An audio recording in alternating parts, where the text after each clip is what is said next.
ಶಾವಿಗೆ ಹೋಟೆಲ್,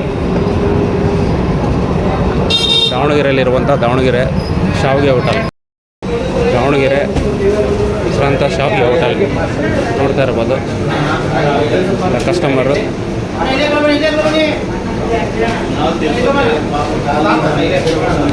ಇರ್ಬೋದು. ಶಾವಿಗೆ, ಇಡ್ಲಿ ಎಲ್ಲ ಪಾರ್ಸಲ್ ತಗೊತಾ ಇದ್ದಾರೆ. ಗ್ರಾಹಕರು ತುಂಬಿ ತುಳುಕುತ್ತಿದ್ದಾರೆ.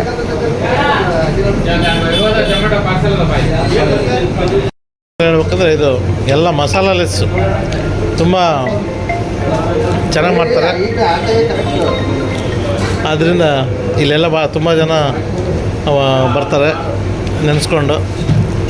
ಆಮೇಲೆ ಇದು ಕ್ವಾಲಿಟಿನೂ ಚೆನ್ನಾಗಿದೆ, ಪ್ರೈಸು ಒಂದು ರಿಯಾಯಿತಿ ಬೆಲೆಯಲ್ಲಿ ಕೊಡ್ತಿದ್ದಾರೆ.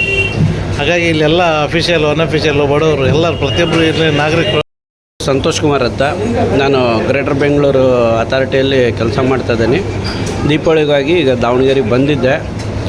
ಇಲ್ಲಿಗೆ ನಾವು ಈ ಹೋಟೆಲ್ಗೆ ತಿಂಡಿ ತಿನ್ನೋಕ್ಕೆ ಶುರು ಮಾಡಿ ಬಹುಶಃ ಈಗ ನನಗೆ 40 ವರ್ಷ ಆಗೈತೆ. ಅಂದರೆ ಒಂದು 25-30 ವರ್ಷದಿಂದ ಇಲ್ಲಿ ತಿಂಡಿ ತಿಂತಾಯಿದ್ದೀನಿ. ಆವತ್ತಿನಿಂದ ಇವತ್ತಿನವರೆಗೂ ಸಹ ಟೇಸ್ಟಲ್ಲಿ ಯಾವುದೇ ರೀತಿ ವ್ಯತ್ಯಾಸ ಆಗಿಲ್ಲ. ಆಮೇಲೆ ಪ್ರೈಸಸ್ ಕೂಡ ಇಲ್ಲಿ ದಾವಣಗೆರೆಯಲ್ಲಿ ನೀವು ಯಾವುದೇ ಹೋಟೆಲ್ಗೆ ಹೋದರೂ ಕೂಡ ಅದಕ್ಕಿಂತ ಚೀಪೆಸ್ಟ್ ಪ್ರೈಸಲ್ಲೇ ಇರ್ತೈತೆ. ಅದೆಲ್ಲದಕ್ಕಿಂತ ಪ್ರೈಸ್ಗಿಂತ ನನಗೆ ಆ ಟೇಸ್ಟು ಇವತ್ತಿಗೂ ಬದಲಾಗಿಲ್ಲ. ಆಮೇಲೆ ಕ್ವಾಂಟಿಟಿ ಆದರೂ ಕೂಡ ಇವತ್ತಿನ ಎಷ್ಟೇ ಬೆಲೆ ಏರಿಕೆ ಯುಗದಲ್ಲಾದ್ರೂ ಈ ಸ್ವಲ್ಪನೂ ಕೂಡ ಕ್ವಾಂಟಿಟಿನೂ ಕಮ್ಮಿ ಮಾಡಿಲ್ಲ.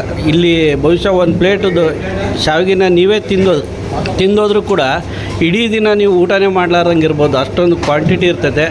ಕ್ವಾಲಿಟಿಯಲ್ಲಿ ಮಾತ್ರ ಈ ಹೋಟೆಲ್ ಮೀರಿಸುವಂಥ ಶಾವಿಗೆ ಹೋಟೆಲ್ ಇನ್ನೊಂದಿಲ್ಲ ಈ ರಾಜ್ಯದಲ್ಲಿ ಅಂತ ಹೇಳೋಕ್ಕೆ ಇಷ್ಟಪಡ್ತೀನಿ.